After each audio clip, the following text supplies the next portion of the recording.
Uh-oh. Sounds like somebody's got a case of the Mondays. Hello, everyone, and welcome to another edition of Real Estate Realities with the Rebel Broker. My name's Robert Whitelaw, and I am the Rebel Broker, licensed real estate broker in the state of California, member of the National Association of Real Tours. But please don't hold that against me. I'm just here to help. And today we've got a special episode for you. It's been a while since we've done an interview. I'm super picky about who I interview, but this is a good one. Brent Bowers is going to be with us today, the land shark of real estate. So the focus today is going to be a little bit on acquiring that land. It's one of those alternatives we've talked about in past shows. If you're somebody who's not having a whole lot of luck in the bidding wars, or you really want the home to be exactly the way you want it, or you just want to start investing. So this is something that's going to benefit buyers, investors, I think even sellers can take advantage of today's show. We do absolutely give you a lot of amazing information about buying land, but we're also going to touch on other things. We're going to touch on getting started with house hacking or whatever else. Brent has a lot to offer. He puts a lot on the table for us to check out. So I hope you enjoy this interview as much as I did being in it. It was a great experience. So without any further ado, let's go ahead and jump in. Before we do jump in, though, maybe a little more ado. If you are interested in finding out the value of your home, head on over to soldbyrobert.com. Right there on the front page, what I've kind of come across as the best tool so far for getting that instant home value. If you really don't want to talk to a real estate agent, if you want to get a ballpark figure, this is a great tool to use. So find that on soldbyrobert.com. And of course, if you're interested in buying, selling, investing in real estate in Silicon Valley, I would love to get an opportunity to earn your business. So feel free to reach out to me. And again, you can find me at soldbyrobert.com.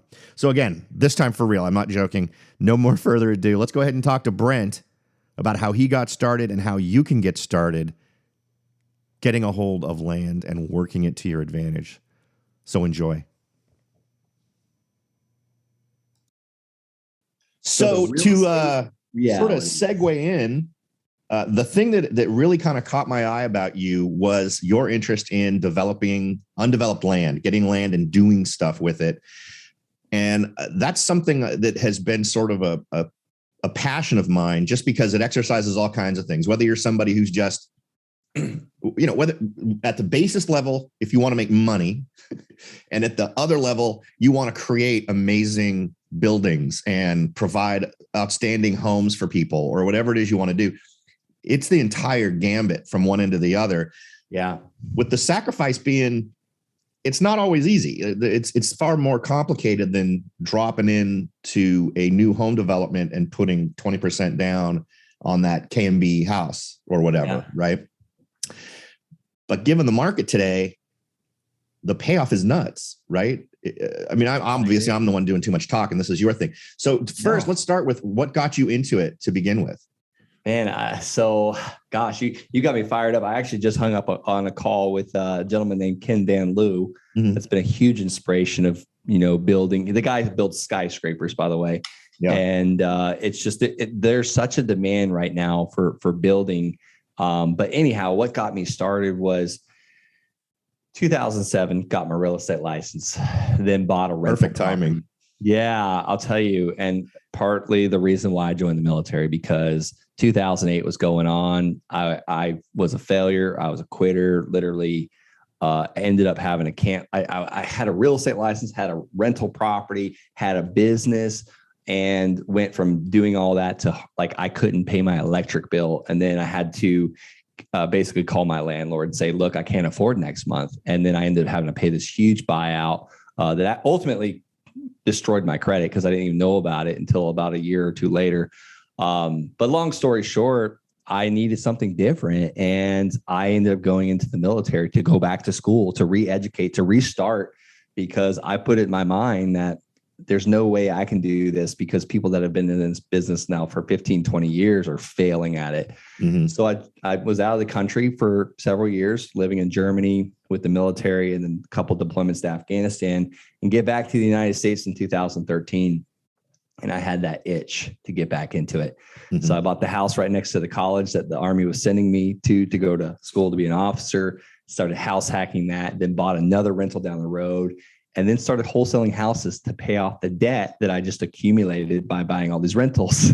And then ultimately fell into land, because it takes a lot of time to go and meet a seller for a house when you're working 13-hour days for the military. Yeah.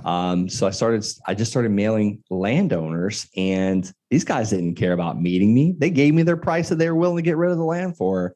And I was like flipping this stuff overnight, making quick cash. And I was like, there's no way that it could be this easy. So I just kept doing it and doing it and doing it. And then I started seller financing the land. And then that got boring after we built about 100 notes. And I did leave the military. I was able to get out because I was making way more doing land. And I still kept buying houses haphazardly. And then one day I was like, someone approached me with a land deal and wanted to build on it. And we just started that. So I haven't done a ton of building. I've built several houses now. By this point, we actually have a 32-unit townhome development that me and some partners are building right now, and a couple spec homes. But it's really exciting because it's like where we can make 20 or 30 from the parcel of land, we build on it, we can make 100,000. Yeah. Okay. So you threw out a lot of cool nuggets there, man. So, for me, I mean, from my and see it and correct me if I'm giving people bad advice, but for folks who are challenged, right? And I live in a market where the average price right now, I just did a coffee and real estate event that I do once a month, and we cover the numbers. Average home price, $1.5 million. Yeah. It's insane. And so when I offer suggestions, we've covered now two of them. One, you house hacked, where you bought probably a duplex or a single family residential that could be easily turned into sort of a dual living scenario. And then construction, where you can buy the land and build it. I'd love to hear about your first experience with house hacking. And how did it go? I mean, it should have been, if it wasn't more than 4 units, it should have been super easy. And for me, it's one of the easiest wins for people, but I'd love to hear your perspective since you've done it. Well, I love it, Robert. And I'll tell you, that was probably the biggest reason for my success. And I didn't even realize it at the time. And I wish I knew what I knew now back then in 2013, when I pulled that trigger and bought that house. I would have actually probably bought something on the ocean or, because that'd be way cooler, but I bought it right next to Florida Tech, or a fourplex. I should have taken my VA loan and bought a fourplex. Because I would have accelerated my house hacking, but it went really well. One of my first roommates was actually a female, and she literally unpacked the whole entire house and decorated it for me. Mm-hmm. She was a young professional, and then the other guy was a miner of Bitcoin. He had a 12,000 square foot building in Melbourne, Florida there, and he tried to pay me for about 1.5 years in Bitcoin, and I was too stupid to take it. I'd have maybe $27 million right now but I background checked all these guys and just made sure, because I'm sharing a roof. So it was three bedroom house. I had the main master suite with the bathroom, so I didn't have to share a bathroom with anybody. But I had I was making $100 a month to live there after the bills were paid. Yeah. Yeah. And as you say, it scales insanely, and you can still maintain that beneficial, I'm the homeowner, my residence type of loan. Yeah. With better interest rates, better terms, as long as it's 4 or less. 2 is great because, with 2, most people cover their expenses. With 3 or 4, you're covering your expenses plus making money if you're living in one of the units. So, and what's really amazing is, as I said, $1.5 million for a single family residential home. It's about the same for a duplex. You're paying about the same, maybe a couple of $100,000. It doesn't scale up, meaning if a duplex equals 2 homes, it doesn't cost you $3 million to buy a duplex. Oh yeah. To buy the duplex. Yeah. So the math on it is so easy. It amazes me that more people don't do it. So, but anyway, I thought that'd be a good one to hit. Now I think you would probably agree that in levels of difficulty, doing that first house hack was a lot easier than starting to do your land development stuff. Would that be a fair statement? Yeah, I would say beyond easier. I would say the hardest part about the house hacking that everyone just needs to be familiar with is just making sure that you run the background and the credit check. There's this thing called TransUnion tenant screening. You can run them through that and they pay for it. Like the tenant pays for it themselves. Do that at a bare minimum. Know who you're sharing a roof with. But yeah, I mean, it was definitely easier than, starting a development process. But I'll tell you, it's just, it's really easy to find someone that's a little bit ahead of you that's already done it. I didn't know a person, and I didn't even know it was called house hacking back then until Bigger Pockets really made it. So like Bigger Pockets, man. I'm with you on that one. Bigger Pockets is an awesome resource. But I didn't know what it was called until I heard a Bigger Pockets podcast. I was like, oh shoot, that's what I was doing. Yeah. But you could find a mentor that teaches you how to, develop. I found Dan. He's 27 years old and he joined my Land Sharks program, did 70 land transactions, and him and I started building houses together. That's awesome. Now, in terms of just the land part of it, I'd love to learn more about. We'll clearly talk about Land Sharks and let you share, what things you're doing relating to land. But in terms of where people should start, I guess what I'm looking for is the kind of folks that I really want to make sure we're helping the most are the ones that have that thing that's holding them back. They're afraid to take that next step, to take that next risk. And really, I think you probably agree that risk is most easily managed by knowledge, right? And things seem much less risky once you know more. So I'd love for you to sort of start at the bottom. Someone with never stepped into this pool at all. How should they get started potentially moving into what you do with land? Yeah. And I'll tell you, we already talked about house hacking. That's the first step. And if you're looking to get started on that, literally go out and get yourself pre-approved for a loan and then start talking to a realtor in your area. And I'll tell you, you can house hack anything. And it's pretty much it's just as easy to get a loan on a fourplex as it is on a single family residence. Yep. Number two is I will tell you exactly how I got started with land, but I literally I went to the tax collector, the county treasurer, and said, hey, in my town, and I said, hey, who is not paying their taxes on their properties? And they gave me this long list, and it was like scanned in version. And I literally had to put every single schedule number or APN, assessor's parcel number, directly into the assessor's website and pull out the owner's name and the mailing address and the property address. I finally hired a VA in India to help me do it. There's easier ways to do it now. You can literally pull a list of everybody in the county that owns land, but start there. Start where you currently live. I'm fascinated with, California. Like they allow a lot of these additional dwelling units or ADUs that people just buy properties that have that little bit of land and they're just making a fortune doing it.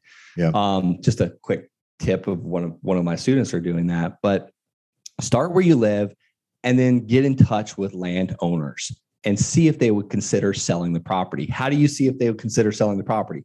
Send them a letter, send them a postcard, as simple as saying, hey, my name is Robert. I'd like to buy your land at 123 Main Street, or let's just say it doesn't even have an address because it's vacant raw land off of Wichita Avenue. And if you're interested in a fair cash offer, call me or text me.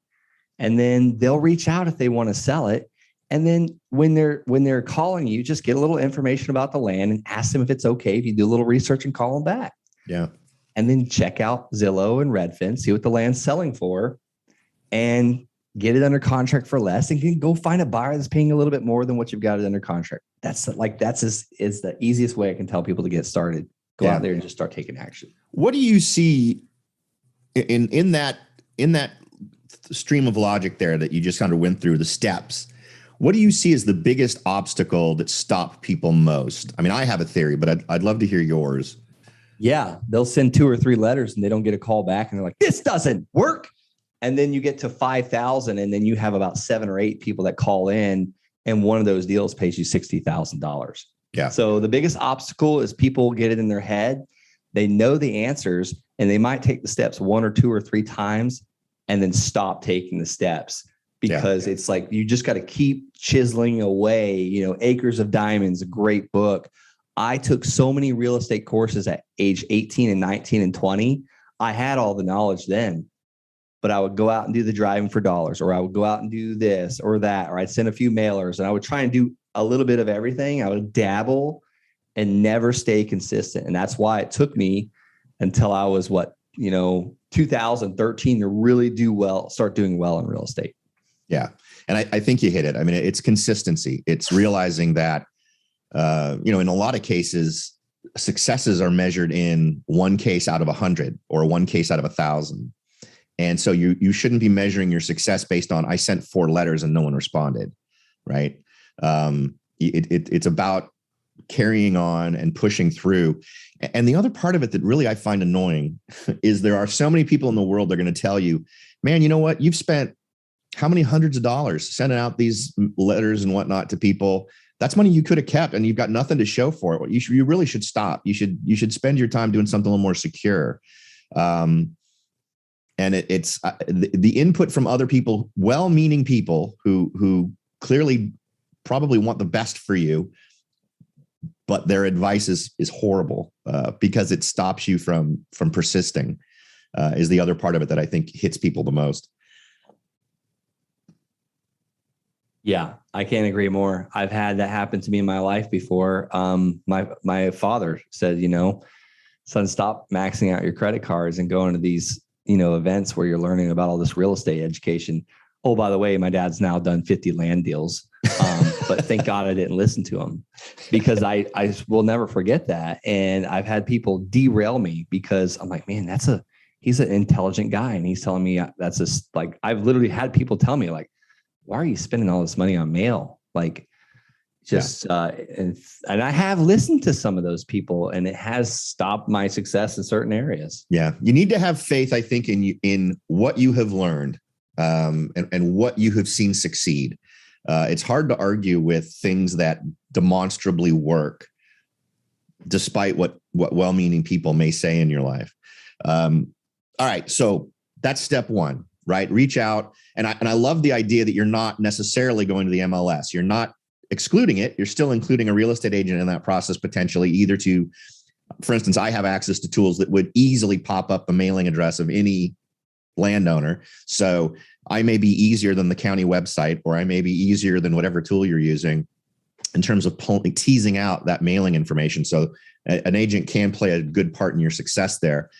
Let's say you found one, you've sent out your hundreds, your thousands, whatever you've sent out, and you've got somebody who's responded, and now you've potentially got an off the market piece of land. So no real estate agents have been pinging this person. They probably haven't even thought about it. They maybe even inherit it from somebody. It's just been sort of sitting around forever. They may not even realize they freaking own it on some level. Now what? What's the next step? I'm glad you mentioned that. One of my first Land Shark students, his name is Michael. He bought a piece of land in Texas. The seller's like, no, I don't own that anymore. And he looked, and sure enough, he still did. He's like, I thought I sold this with a package. My student ended up making a $90,000 assignment fee on that parcel of land that they changed from residential to commercial. But he didn't even do the zoning change. His buyer did. But people forget about this stuff. Yeah. Tell everybody what an assignment fee is. So an assignment, I'm glad you asked that. So basically, and I don't wholesale all of my land. I love to buy it and sell or finance it. But an assignment fee is I'll do assignment depending on my bank account. If I need funds in my bank account, I'll get the property under contract from you, Robert. Let's just say it's worth $100,000. I get it under contract from you for $60,000, and then I'm going to go to Bob, the buyer, and he's going to pay me $70,000. So I'll get a $10,000 assignment fee. Just the difference of what I got it under contract for and the price that someone's willing to pay for it. Right. So the next process, you asked what the next step is. I apologize. I had to repeat the question. No, that's all right. So I apologize. I drew a blank on the question you asked because I got so excited about talking about deal that happened. Just what the next step is. Where do we've got this land. We've potentially got somebody, and you've sort of poked at it with a stick in terms of we negotiate a price, what potentially I do an assignment, whatever. What would be next moves or potential choices people could make at that point to grow the process? Great question. So I get it under contract for, let's just say 30 days, and it's going to give me a due diligence period of 15, 20 days or whatever. what I'm going to be doing during that time. And I tell the seller this, I really want to make sure the seller knows what's going on. I'm either going to buy this or I will assign this purchase agreement to one of my cash buyers. I don't buy this stuff to keep it, or I'm going to build on it. I try and tell them what I'm going to do. It's like the doctor that walks in and just sticks you with a needle. You're going to punch that doctor in the face. But if the doctor says, hey, I'm going to clean your arm with a little bit of rubbing alcohol, and then you might feel a little prick. I'm going to take a little bit of blood, and then it's all over. And then it's okay. But so you want to really just explain to your sellers what you're doing here. If you're planning to assign the contract, or if you're planning to build on it, or if you're going to buy and flip it. And I just say, hey, is it okay that I'm actually going to buy and sell this parcel of land? This is how I make my extra money. Or, or when I was in the military, I would say that. Now I just say, this is my business. Yeah. But so I like to explain that process. So the next step, I've got it under contract. I have about a 20-day due diligence process. I'm going to be looking for my buyer during that due diligence process. And I explain that to the seller. I'm always advertising to find buyers for this stuff.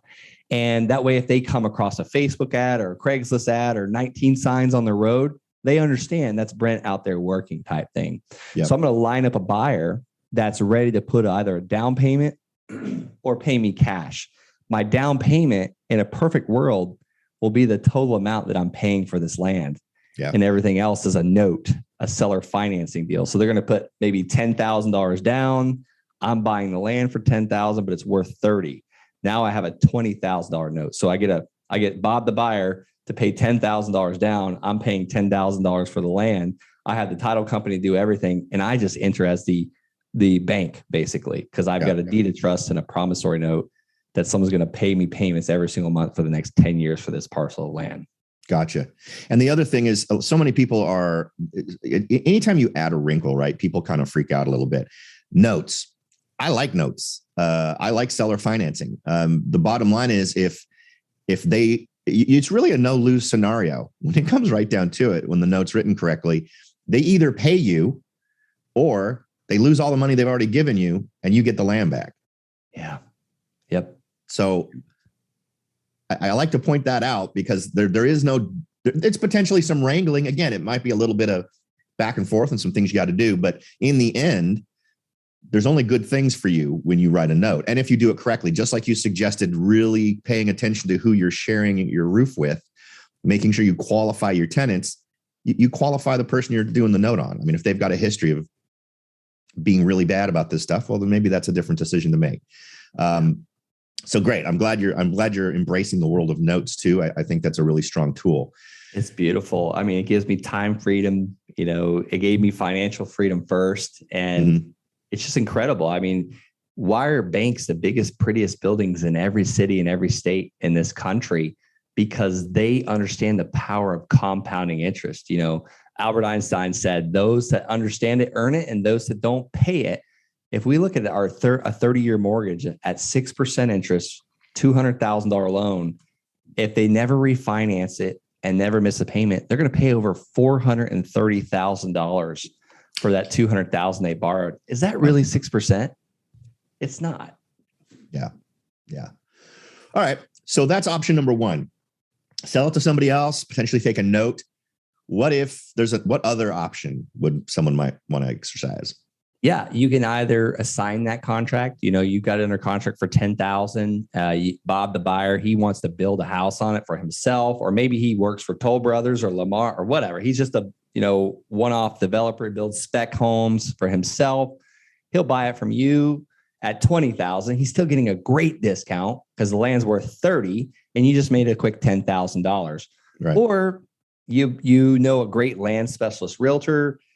He says or she says lots are selling in that area for $30,000. Average days on market 60 days. Let's put it on the MLS and we sell it for 30. We bought it for 10. Now that's where I would utilize like mother-in-law and borrow the money from her, or a private lender. Hard money lenders, they love lending on land. If it's less than like 60 cents on the dollar, you're buying it for 30 cents on the dollar. So it's a no-brainer for a lender. And most people can't get through their heads. They don't want to go out and ask for lending or money because they think, oh, I'm going out there and I'm being needy. No, you're helping people get a return on their investment of, 8, 9, 10, 12%, where they just had the money sitting in their safe at home, losing 7.9% or whatever the CPI is. Yeah. Yeah. And, on that subject, and I realize I'm throwing weird little curveballs at you here, but in terms of financial institutions, do you find you get better treatment at a local bank, smaller credit union, local bank, whatever, versus a Chase or a Wells Fargo or a Bank of America? Yeah, definitely the smaller banks that are just in that community only is the best. Is what I found. Yeah, me too. I just like other people to say it. I will say, U.S. Bank gave me a $40,000 unsecured line of credit after my second year in business, showing a profit. So that's a win. I don't know if anybody knows about that, but I got a $40,000 unsecured line of credit from U.S. Bank. How long ago was that? It was about 3 years ago. Okay. So it may even be more lucrative now. I mean, because things have tended to loosen over the last few years, not tighten. So yeah. All right. Awesome. And in terms, so plenty of options on land. What about the development side? What can you tell us about building? I love it. So talking about Dan Habercost, he was one of my Land Shark students. He was like, Brent, I can't sell this land. I don't know what's going on. And I'm like, wait a minute, I'm selling land in that area for $10,000. You've got a buildable lot. I said, what'd you pay for it? He said, I paid $1,000 for it. And I was like, send me your ad. So he sent me his ad. It had snow on the ground. I said, well, there's your problem right there. People don't generally buy land when there's snow in the pictures. That's what I found in my area of Colorado. I said, why don't you just build on the lot? Because it's literally on the golf course. And he said, hey, do you want to do it together? So this was about a year and a half ago. So we made a bunch of mistakes. We ended up paying a lot more for the house. We sold it too soon. We still put $20,000 each in our pocket.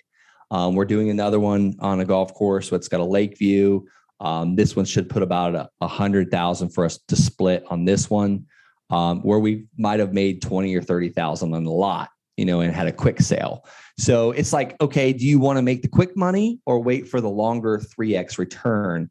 Another deal, the house burnt down and it was just a vacant raw piece of land with a septic, with electric already on site, with water, and with a well. I'm sorry, with the gas line. Yeah. And we literally went to the modular home builder down the street that everyone recommended, picked out a beautiful house with basic stuff, but it was literally, we ordered it. 8 months later, they deliver it. We had our general contractor tie in the water and the electric and the gas and all that and the septic, and made a $98,000 net profit. So right now there's a huge demand for housing.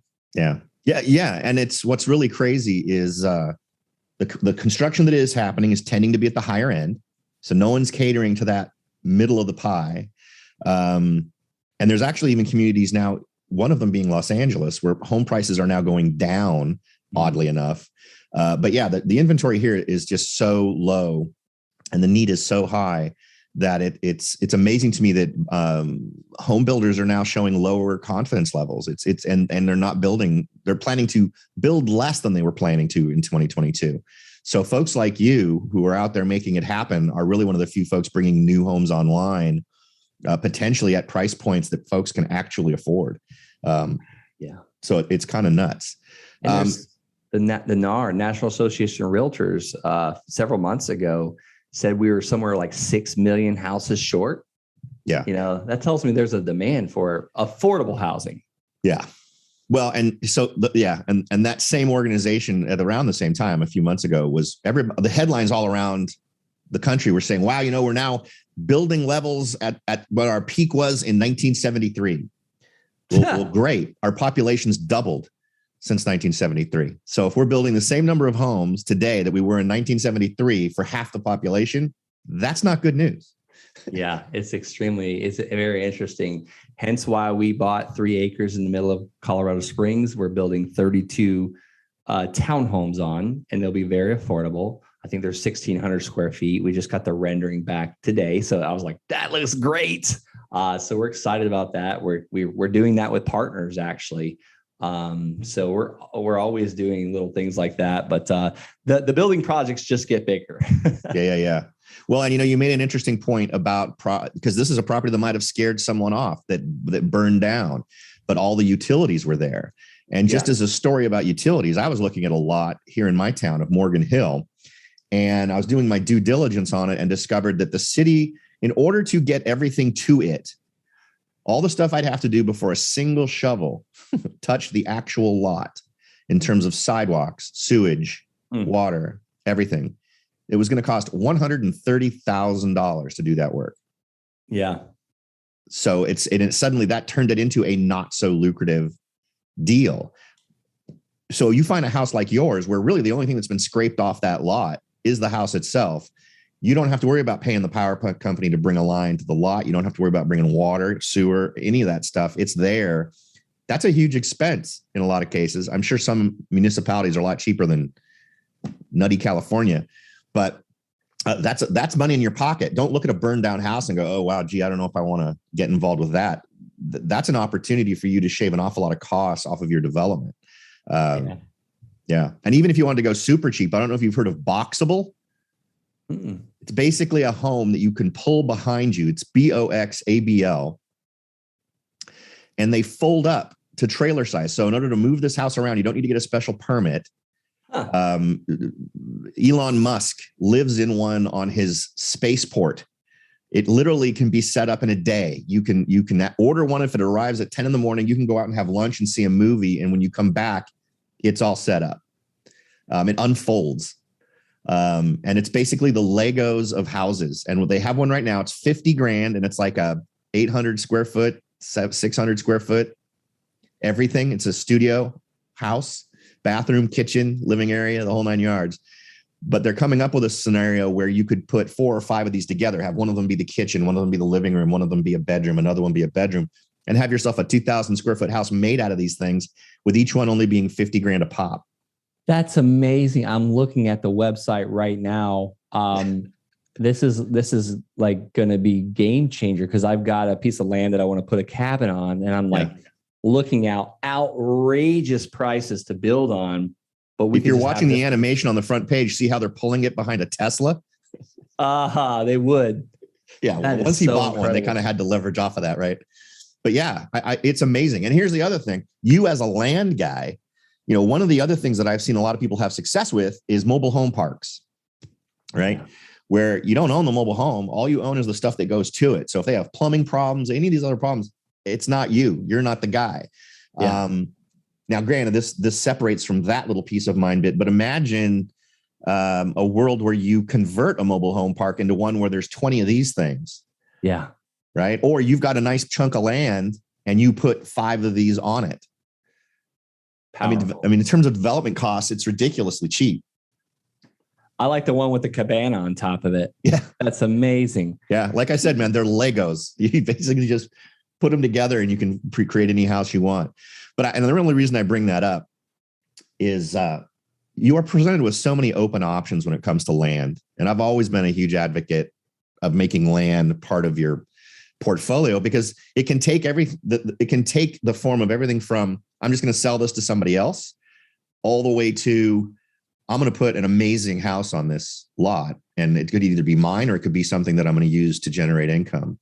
Now, tell us a little bit about, what are you doing in terms of forming partners? Let's say I've got folks who are listening to the show and they want to get more into this and they'd love to work with you.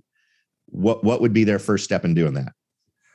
Yeah, I guess the easiest way to work with me is the first easiest way is probably head to my YouTube channel. I put content out 5 days a week. If you're wanting me to coach you, the easiest way is head on over to thelandsharks.com and schedule a call. But we're also at the point now where we've got so many projects coming in where getting on podcasts like this, people just want to invest because they're a doctor or attorney or a principal at a school, that they just want their money working for them. So I'm on Instagram, Brent L. Bowers. All right, cool. Well, I'll have all of that in the show notes. So we'll make sure your YouTube channel is there. And this will be up on YouTube. It'll also be up in the podcast, the audio only version of this. So folks will be able to have plenty of ways to get in contact with you. And I'll make sure your Instagram stuff is there as well. Thank you, Robert.